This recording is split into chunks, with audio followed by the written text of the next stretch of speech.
আপনারা জানেন যে পৃথিবীর মধ্যে আল্লাহ পাক রব্বুল আলামিন এই যতগুলো সূরা আছে প্রত্যেকটি সূরার নাম তিনি দিয়েছেন। কোরআনের সকল সূরার নাম এগুলো তাওকীফি। তাওকীফি শব্দের অর্থ হচ্ছে কোন ব্যক্তি বিশেষের পক্ষ থেকে সংযোজিত নাম নয়। এই নামগুলো নবী করিম সাল্লাল্লাহু আলাইহি ওয়াসাল্লাম নিজেও দেন নাই, বরং স্বয়ং আল্লাহর পক্ষ থেকে এই সূরাগুলোর নামকরণ এসেছে। আল্লাহ নিজেই এক একটি সূরার নাম ঘোষণা করেছেন। এগুলো হচ্ছে তাওকীফি, তার মানে নির্ভরশীল। আল্লাহর কাছে এই নামগুলো নির্ভর করে আল্লাহ দিয়েছেন, নামগুলো যোগ করা হয়েছে। কাজে এখানে বলার ক্ষমতা নাই যে মাকড়সার নামে আল্লাহ কেন সূরা দিলেন সূরা আনকাবুত। এখানে বান্দার এই প্রশ্ন করার সুযোগ নেই যে পিঁপড়ার নামে একটা সূরার নাম রাখা হলো কেন সূরা আন-নামল।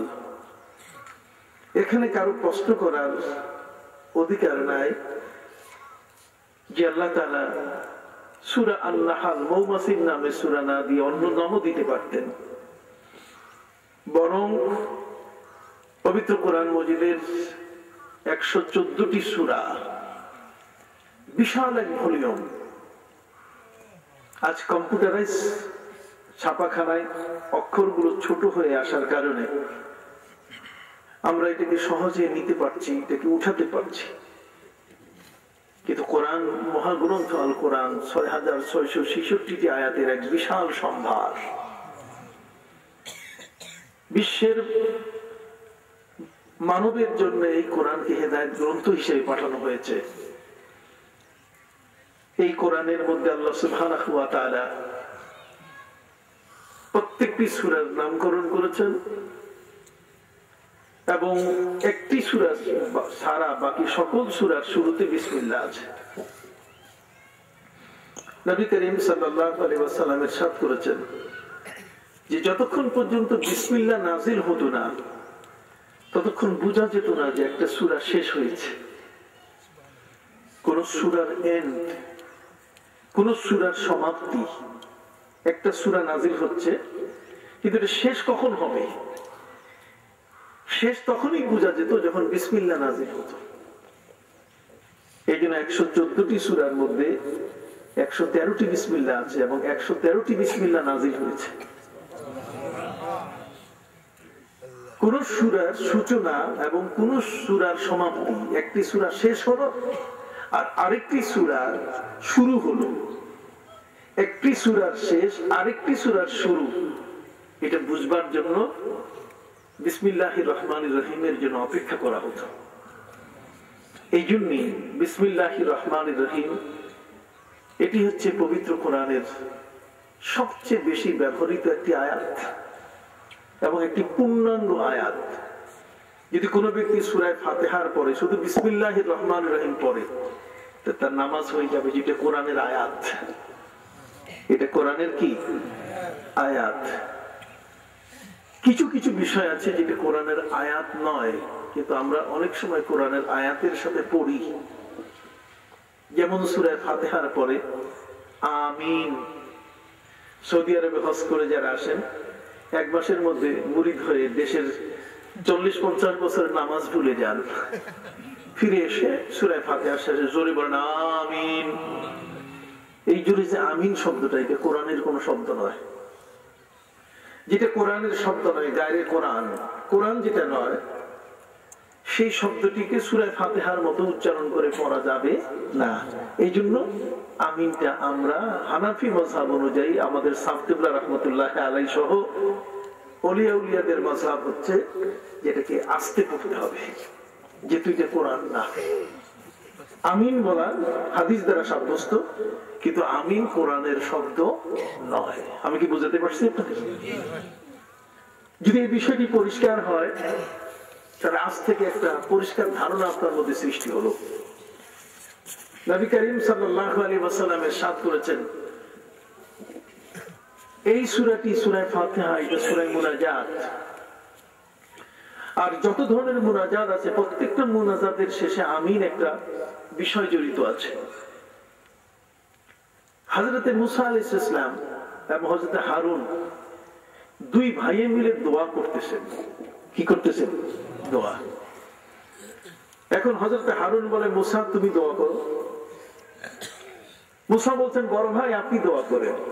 হযরত হারুন ছিলেন মুসা আলাইহিস সালামের কি বড় ভাই।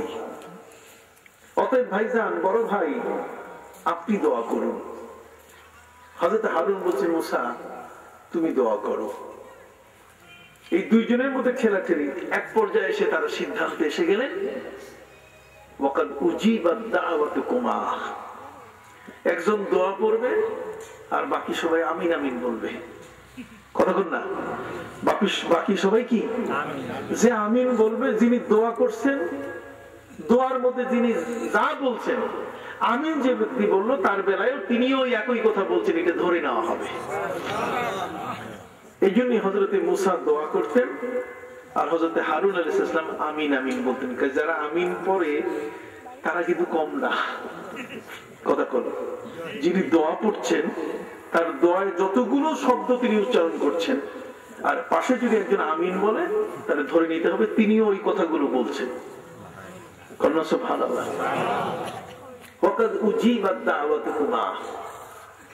আমাদের একদল মানুষ আমাদের সমাজের মধ্যে আছে, একজন দোয়া করলে নিজে পেট পেট পেট পেট করে দোয়া করে, কিন্তু উচিত নয়। উচিত হচ্ছে যিনি দোয়া করছেন তার দোয়ার সাথে সাথে কি বলা? আমিন বলা। উনি যেটা বলতেছেন ওইটাই আমার কথা, আমি আমিন বললে ওইটাই আমার দোয়া হয়ে যাবে। কথা খেয়াল করেছেন? কাজে ইমাম যেহেতু সূরা ফাতিহা পড়ছেন, এটা সূরা মুনাজাত, এটা সূরাতুল মাসআলা, এটা সূরাতুদ দুআ, এটা দোয়ার সূরা। কাজে যেহেতু দোয়ার সূরা, এই কারণে কোরআনের কোন সূরার শেষে আমিন নাই, কিন্তু সূরা ফাতিহার শেষে কি আছে? আমিন আছে। জিনিসটা কি বুঝে আসছে? ক্লিয়ার হয়েছে আপনাদের কাছে? সূরা ফাতিহার শেষে কেন আমিন বলা হয় যদি এমন একটা প্রশ্ন কারো ভিতরে দেখা দেয়? আশা করি আজকের এই সময় এটা সমাধান হয়ে গেল যে যেহেতু এটা সূরা মুনাজাত, এটা সূরা দোয়া, এখানে আবেদন নিবেদন আছে, অতএব আবেদন নিবেদন হলে সেটা আল্লাহর দরবারে কবুল হোক। আর কবুল হওয়ার জন্য আমরা সবসময় বলি কি? আমিন। বলে না কি বলি? আমিন। তো কাজে যেহেতু সূরা দোয়া, সূরা ফাতিহা গোটাটাই দোয়া, এই জন্য তার শেষে কি? আমিন। আর আমিন যখন কোন ব্যক্তি বলে তখন নবী করিম সাল্লাল্লাহু আলাইহি ওয়াসাল্লাম বলেন, কেউ যদি সূরা ফাতিহা তেলাওয়াত করে তার তেলাওয়াতের সাথে ফেরেশতারা তেলাওয়াত শেষ করলে আমিন বলে। কাজে যে আমিন বলবে তার আমিনটা ফেরেশতাদের আমিনের সাথে যোগ হয়ে যাবে, আর আমিনের সাথে যোগ হয়ে গেলে সবার জন্য দোয়াটা কবুল হয়ে যাবে। কাজে আমিন এটা কোরআনের অংশ নয়। আমিন এটা নবী করিম সাল্লাল্লাহু আলাইহি ওয়াসাল্লামের সূরা ফাতিহার শেষে বলা তালিম, এটা তার পক্ষ থেকে আমাদের উপরে শেখানো একটা জিনিস। কথা বুঝতে পেরেছেন? অতএব সূরা ফাতিহা যেভাবে হবে, যেই স্বরে হবে, যেই উচ্চারণে হবে, আমিন সেই উচ্চারণে হবে না, যেহেতু এটা কোরআন না, এটা কোরআনের বাইরের জিনিস। সম্মানিত সুধী ভাইরা আমার, আজকের আমরা যে সূরাটি পড়ছি, যে সূরাটির সূচনায় আমরা তেলাওয়াত শুনলাম, এই সূরাটির নাম হচ্ছে সূরা মুমিনুন। আল্লাহ পাক রব্বুল আলামিনের বিপরীতে একটা সূরা নাযিল করছেন, যে সূরাটার নাম হলো সূরা কাফিরুন। কথা বল না, একটা সূরা আছে এর সরাসরি বিপরীত, এটার নাম কি? সূরা কাফিরুন। কুল ইয়া আইয়ুহাল কাফিরুন। আবার একটা সূরা নাযিল করছে যেটা এই দুইটার মাঝখানে, চেনা যায় না। মুখ আর বুক এক না, মুখে যা কয় বুকে তা নাই, বুকে যা কয় মুখে তা নাই, এটা মুনাফিক। এটা কি? এই জন্য আল্লাহ তাআলা তাদের নামও সূরা নাযিল করছেন, সূরা মুনাফিকুন। কি সূরা? সূরা মুনাফিকুন। তাহলে দেখেন আল্লাহ তাআলা কত ক্লিয়ার কনসেপশন। আপনি আল্লাহর কোন বিষয়কে বুঝতে চাইলে আপনি সূরা কাফিরুন পড়ে দেখেন, সেখানে দেখবেন কি বলা আছে। সূরা মুনাফিকুন বললে আপনি দেখবেন মুনাফিকের চরিত্র কি। এই দুইটা চরিত্র মিলাইয়া তখন দেখবেন যে সূরা মুমিনুনের চরিত্র আমাদের হওয়া দরকার। সুবহানাল্লাহ। সূরা মুমিনুনে যা বলা আছে এটা আমার কথা, ঈমানদারের কথা। আর কাফিরুনে যেটা বলা আছে এটা কাফেরদের কথা। তার মানে ডাক্তারের কাছে যদি আপনি যান, ডাক্তারের কাছে গেলে জিজ্ঞেস করবেন যে স্যার কি কি খাওয়া যাবে আর কি কি খাওয়া যাবে না, কথা বল না। তখন ডাক্তার বলে যে হাঁসের ডিম খাইও না, কথা বল, তুমি হাঁসের ডিম খাইও না, গরুর গোশত খাইও না। ঠিক এমনি করে ডাক্তারের প্রেসক্রিপশন অনুযায়ী বলে যে তুমি টক খাইও না। কিছু কিছু খাবার এটার নাম বলে, কিন্তু নাম বলার উদ্দেশ্য হচ্ছে যে তুমি এই খাবারগুলো এগুলো খাইও না, এগুলোর ক্ষতি আছে। এই জন্য সূরা কাফিরুন বলে আল্লাহ তাআলা কাফেরের পরিচয় দিয়ে আমাদেরকে বলে দিয়েছেন যে এই আইটেম তোমাদের জীবনে যেন না যায়, না চলে। কাফেরের আইটেম গুলো যেন তোমার না হয়, কাফেরের চরিত্র যেন তোমার ভিতরে প্রবেশ না করে। চিৎকার দিয়ে বলুন সুবহানাল্লাহ। সূরা মুনাফিকুনের চরিত্র, সূরা মুনাফিকুনে মুনাফিকদের চরিত্র আল্লাহ আলোচনা করেছেন যাতে ওই চরিত্র আমাদের ভিতরে তৈরি না হয়। বিষয়টা কেমন? বিষয়টা হচ্ছে এমন যে আল্লাহ তাআলা আমাদের জন্য কাকড়া খাওয়ার অনুমতি দেয় নাই, গরু জবাই করার অনুমতি দিয়েছে। সূরা বাকারা নাযিল করে বলছেন ইন্নাল্লাহা ইয়া'মুরুকুম আন তাযবাহু বাকারা। আল্লাহ বলছেন, আল্লাহ নিজে নির্দেশ দিয়েছেন যে তোমরা গরু জবাই করো। তাহলে গরু জবাই করা যাবে এটা কথা আছে কোরআনে, কথা বল না। কিন্তু কাকড়া খাওয়া যাবে এটা নাই। কেন নাই? এটা আমার খাদ্য মেনুর ভিতরে নাই। কেন নাই? এই কারণে যে কাকড়া এটা মুনাফিক। কাকড়া কি? আপনি যদি সামনের দিকে আটকায় ধরেন তাহলে ওই দিকে যায়, ওর ঠ্যাং আর সব ওই দিকেও আছে। আবার ওইদিকে যদি আপনি তাহলে বাধা দেন তাহলে এই দিকে চলা শুরু করে। ওটা দুই দিক, দোদেল বান্দা কলে মাসুর, না পায় শ্মশান না পায় গোর। দোদেল বান্দা কলে মাসুর, না পায় শ্মশান না পায় গোর। কাজে কাকড়া খাইলে এটা দোদেল বান্দা হয়ে যাবে, এটা মুনাফিক হয়ে যাবে। এই জন্য আল্লাহ তাআলা খাদ্য মেনুর তালিকার মধ্যে তিনি এমন কতগুলো প্রাণী দিয়েছেন যে যেগুলো কথা শোনে। যেমন ছাগল কথা শোনে কিন্তু কোনদিন নসিহত শুনতে চায় না। আর সেটা হলো যে এই ফসলটা খাইও না, ছাগল এটা মানে না। এই জন্য পৃথিবীর মধ্যে একজন ব্যাকরণবিদ জীবনে বহু চেষ্টা করছে যে মানুষকে ব্যাকরণ পড়ে পড়ে শিক্ষিত বানাইলাম, মানুষগুলোকে মানুষ বানাইলাম, ছাগল তাদের দেখি একটু সোজা করা যায় কিনা। এই জন্য সকাল থেকে ছাগলের কান ধইরা দুপুর পর্যন্ত তারে যত ব্যাকরণ সব শিখাই দিচ্ছে। যে লাল সাইনবোর্ড দেখে মনে করবে এটা আমার খাওয়া যাবে না। এরপর ছেড়ে দিয়ে জিজ্ঞেস করছে বুঝছো তো? ছাগল কান নাড়া দিয়ে কয় একটাও বুঝি নাই। কথা কি বুঝতে পেরেছে? সম্মানিত সুধী ভাইরা আমার, পবিত্র কোরআন মজিদে আল্লাহ সুবহানাহু ওয়া তাআলা এই যে সূরাগুলোর নাম দিয়েছেন, এই সূরাগুলোর নাম দিয়েছেন এই কারণে যেহেতু এগুলোর ব্যাকগ্রাউন্ড এই সূরাগুলোর সাথে, এই সূরার ভিতরে পুরা একটা, এই যত লোক আপনারা বসে আছে এই সমস্ত লোক আপনারা কি শুনতে আসছে? তাফসীর। কি শুনতে আসছে? তাহলে গোটা মাহফিলের জিস্ট কথাটা হবে তাফসীর। গোটা এই সূরাটার মূল কথাটা হলো মুমিনুন। তার মানে ঈমানদার ব্যক্তিদের সম্পর্কে, শুধু সব জায়গায় শুধু ঈমানদারদের সম্পর্কে তিনি বলছেন। সুবহানাল্লাহ। আমার ঈমানদার ব্যক্তিদেরকে আল্লাহ বড় ভালোবাসে। ঈমানদার ব্যক্তিদের জন্য আল্লাহ তার জান্নাত তৈরি করছেন,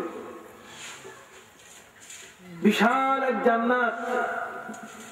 যে জান্নাত সম্পর্কে আল্লাহ বলছেন ওয়াইদাত লিল মুত্তাকিন, ঈমানদার ব্যক্তিদের মধ্যে যারা মুত্তাকি পরহেজগার তাদের জন্য আমি বিশাল জান্নাত তৈরি করছি। ফ্রি খাবার, ওখানে বিনা টিকিটে বাসে চড়া যাবে কিন্তু পয়সা লাগবে না। কতক্ষণ না আল্লাহর জান্নাতে যাবেন, বিনা টিকিটে বাসে উঠা যাবে, কোনো বাধা নাই। Free service, always free service, 24 ঘন্টা 24 আওয়ার্স। অ্যাপার্টমেন্টে থাকবেন, কোন সার্ভিসিং চার্জ দেওয়া লাগবে না। তার মানে দারওয়ানের যারা প্রহরী তাদের ভাড়া, তাদের বেতন এগুলো দেওয়া লাগবে না। আল্লাহ বলছেন তুমি আমার হয়ে যাও, জান্নাতের যা কিছু দেওয়ার দরকার সব আমি দিয়ে দিব, পেট করবো আমি। সুবহানাল্লাহ। সম্মানিত সুধী ভাইরা আমার, এই সূরাটার আগে একটা সূরা আল্লাহ নাযিল করছেন যে সূরাটি হলো সূরা আল হজ। হজ সংক্রান্ত বিষয়ে তিনি নাযিল করছেন। আপনারা জানেন প্রত্যেকটা সূরার শেষ এবং শুরুর মধ্যে মিল আছে। যদি আপনি এটাকে না বুঝেন তাহলে এটা অন্যায় হয়ে যাবে। যে কোনো সূরা, যেখানে কোন সূরার এন্ড হলো, আমি আগেই বলছি বিসমিল্লাহ নাযিল না হওয়া পর্যন্ত বোঝা যেত না যে কোন সূরাটা শেষ হলো এবং কোন সূরাটা শুরু হচ্ছে। অতএব পূর্ববর্তী সূরা হচ্ছে সূরা হজ। সূরা হজের মধ্যে আল্লাহ পাক রব্বুল আলামিন একজন লোক সারা জীবন আবর্জনায় ছিল, একজন লোক সারা জীবন ভিন্ন জগতে ছিল, একজন লোক সারা পৃথিবীর মধ্যে অন্যায় অপরাধের সাথে জড়িত ছিল। মৌতের কথা একবারও ভয় করে নাই, মৃত্যুর কথা একবারও মনে পড়ে নাই। অপরাধ জগতের সাথে এমন ভাবে সে জড়িয়েছিল, দুনিয়ার মধ্যে মানুষ তাকে মনে করত যে টপ টেরর ডালে গডফাদার। আল্লাহ পাক রব্বুল আলামিন এই ধরনের কিছু কিছু, ম্যাক্সিমাম ভালো আর কিছু কিছু এই ধরনের ব্যক্তির গায়ে কাফনের দুখানা পোশাক পরাইয়া হজের ইবাদতের সুযোগ করে দেন। কন্যা সুবহানাল্লাহ।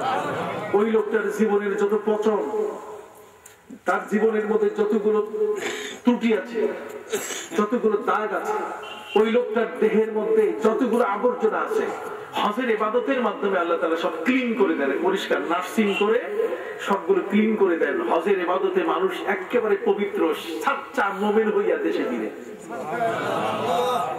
সুবহানাল্লাহ। আসতে বলেন কেন? হ্যাঁ ভাইরা, জীবনের মধ্যে হাজী সাহেব সারা জীবন হজের আমল ধরে রাখে, হাজী সাহেব সারা জীবন হাজী হইয়া থাকে। কথা কল, তার জীবনের মধ্যে হাজী সাহেব হজ করে যখন আসে তখন বড় ভয়, আল্লাহর ঘর ধরে আসছে, নবীর রওজা জিয়ারত করে আসছে, সাফা মারওয়ার মাঝখানে দৌড়াইয়া আসছি, হাজরে আসওয়াদ চুমু দিয়েছি, হাতিমে কাবার ভিতরে সিজদায় পড়ে মিজাবে রহমতের নিচে কাবার গেলাপ ধরে দোয়া করেছি। আমার জীবনের সবচেয়ে বড় অর্জন, আর সেটাকে আমি মিথ্যা, আমি অন্যায় অপরাধ করে আমি শেষ করবো, এটা হতে পারে? হজের ইবাদতে মানুষের মধ্যে ঈমানি শক্তি জীবন্ত রূপ দেয়। একজন হাজী যখন হজ করে আসে তখন তার তওবা তিল্লা হয় এত বড় যে জীবনে হাজী আর ওই নাপাক কোন হারাম কাজ করতে চায় না। ঠিক কিনা? এই জন্য দেখবেন হাজীদের কদর দুনিয়া ব্যাপী। হাজী সাহেব, হাজী সাহেব কেমন আছেন? হাজী সাহেব আসসালামু আলাইকুম। আরে হাজী শব্দটা এত বড় পবিত্র একটা শব্দ, যে শব্দটি ধরে মানুষ তাকে ডাকে, সম্মান করে।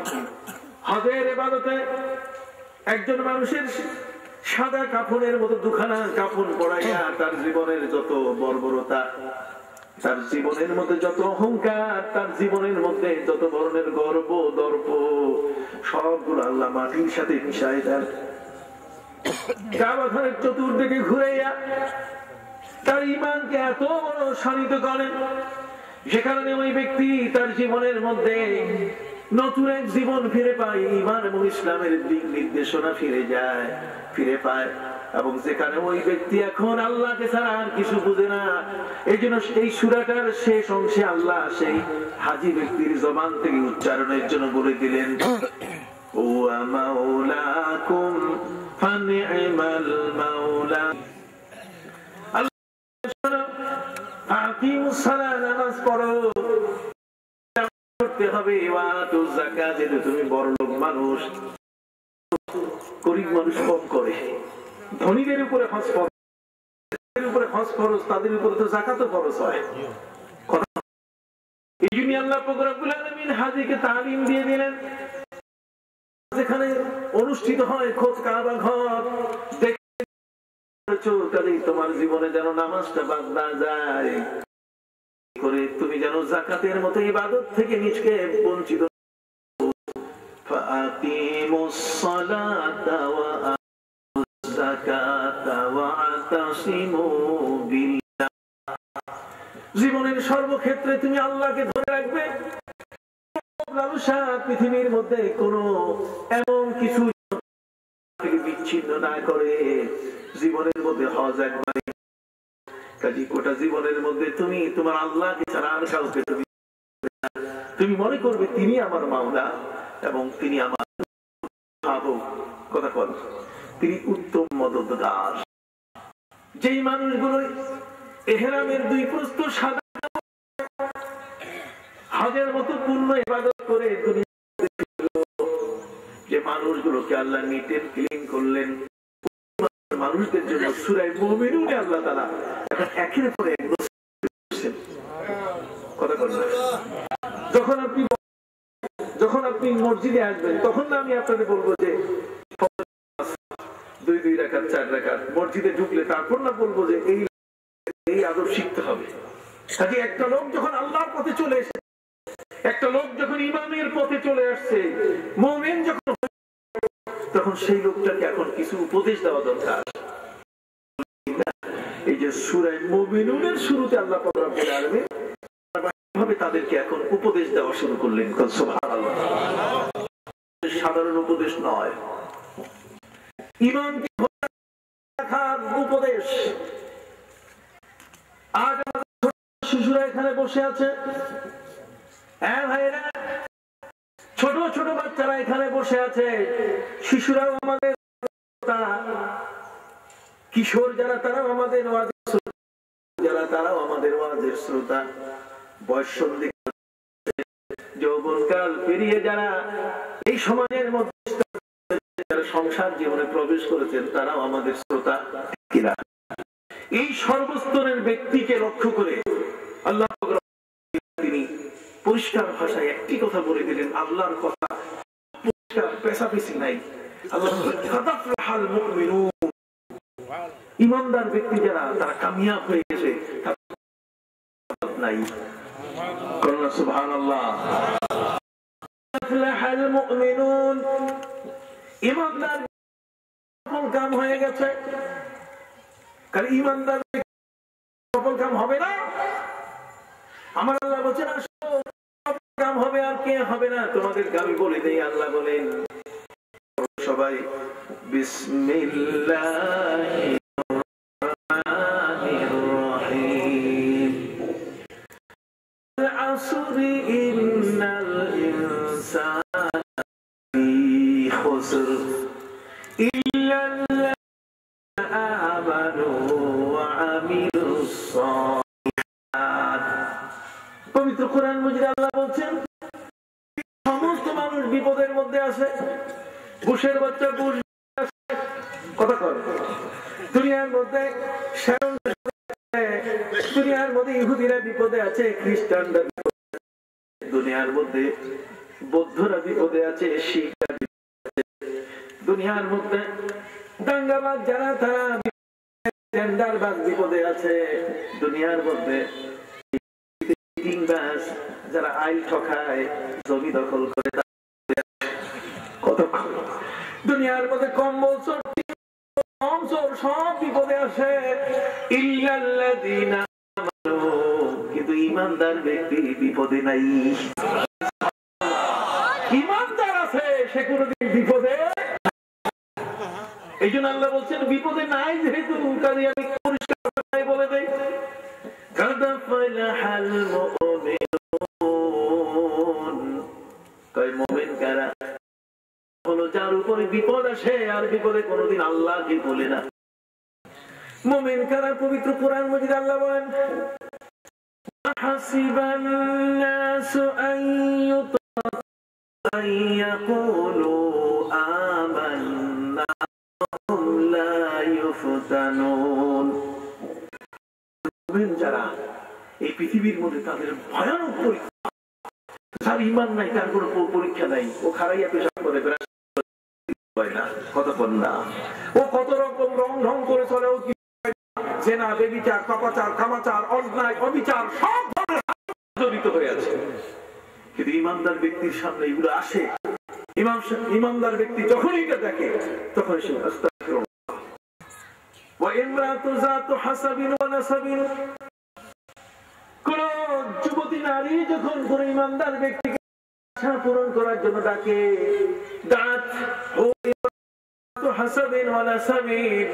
তখন সে সেখানে বলে উঠে আমি আল্লাহকে, কাকে ভয় করে? আহ্বান করে চল একসাথে মিলে আমরা কথা বল, গরু চুরি করে মুরগি চুরি করে, ডিম চুরি করে, হাসপাতাল থেকে বাচ্চা চুরি করে, কত করে দুনিয়ার মধ্যে কত রকম চোর, আমরা চোর আছে, কম্বল চোর আছে, কত রকম চোর আছে, কত কর। ইমানদার ব্যক্তি, ইমানদার কাকে বলে?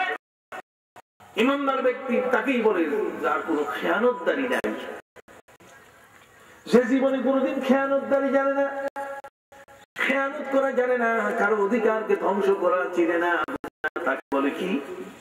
ইমানদার, মুমিন। মুমিন বলে মান আমানাল্লাহ, মুমিন ওই ব্যক্তিকে বলে যে আল্লাহকে নিরাপত্তা দেয়, আল্লাহকে নিরাপত্তা দেয়। এই ছোট্ট মানুষটা কি? তারপরে সে আল্লাহকে বলে না, এ কথা বলে না যে আল্লাহর মতো আল্লাহ, সে কোনদিন আল্লাহর সাথে শরীক করে না, কথা বলে কথা বলে না যে আল্লাহ এটা পারে, দিতে পারে না। সর্বদিক থেকে সে আল্লাহকে নিরাপত্তা দেয়। তার কোনদিন সে কখনো আল্লাহর উপরে এমন কোন করে না। ইমানদার ব্যক্তির ভাষা এবং তারা অত্যন্ত পরিপাটি হিসাব বলে, কথা বুঝতে পেরেছেন? সম্মানিত পবিত্র কোরআন মজিদের সূরা মুমিনুনের মধ্যে আল্লাহ বলে দিলেন কাদ আফলাহাল মুমিনুন, দুনিয়ার মধ্যে ইমানদার ব্যক্তিরা হলো সবচেয়ে বড় সফলকাম।